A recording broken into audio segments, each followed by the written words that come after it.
Hello friends, marketing ఎక్కువగా చేస్తే మన బిజినెస్కి ఎఫెక్ట్ ఉంటుందా? ఫ్రెండ్స్, నేను రీసెంట్గా చూస్తాను రాయుడు గారు military hotel Andhra largest restaurant అని చెప్పి ఇన్స్టాగ్రామ్లో ప్రమోషన్ బాగా చేస్తారు. ఫ్రెండ్స్, అందరూ సండే లంచ్కి రమ్మడం వల్ల నిన్న వెయిట్ టైం ఎక్కువైపోయి నిన్న ఒక్కరోజే జస్ట్ ఒక అనాలిసిస్ చేశాను.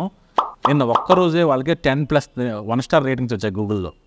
సో ఫ్రెండ్స్, గుర్తుపెట్టుకోండి, కస్టమర్స్ ఒకసారి వచ్చి ఒక హ్యాపీ మూడ్ కాకుండా ఒక డిసప్పాయింట్మెంట్ మూడ్లో వెళ్తే కనుక మనకు బిజినెస్ అనేది ఇంకొకసారి కస్టమర్ రాదు. నెంబర్ 1. నెంబర్ 2 వచ్చేసరికి ఆ రివ్యూస్ ఒకటే కాదు, ఇన్స్టాగ్రామ్లో డిఫరెంట్ హ్యాండిల్స్, బకాసుర్ అని రకరకాల హ్యాండిల్స్ ఏంటంటే వాళ్ళంతా అదే రైటింగ్ నెగిటివిటీ అబౌట్ ఈ రాయల్ మిలిటరీ హోటల్లో ఫ్రీ అన్నదానం చేస్తామన్న టైప్లో చాలా నెగిటివ్ ప్రాపగండా అవుతుంది.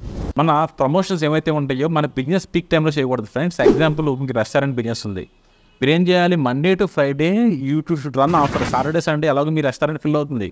సో మండే టు ఫ్రైడే ఏం చేయొచ్చు, ఇంకా కెపాసిటీ ఎలా పెంచొచ్చని చూడాలి. కానీ don't target for Sunday lunch. ఎందుకంటే మా ఫ్రెండ్స్ చాలామంది రెస్టారెంట్స్ వాళ్ళస్ ఉన్నాయి. సో వాళ్ళు చెప్తారు, చైతన్య నువ్వు ఏ రోజైనా నీకు సర్వీస్ చేయగలిగిన సండే లంచ్ మాత్రం నన్ను అడగొద్దని చెప్తారు.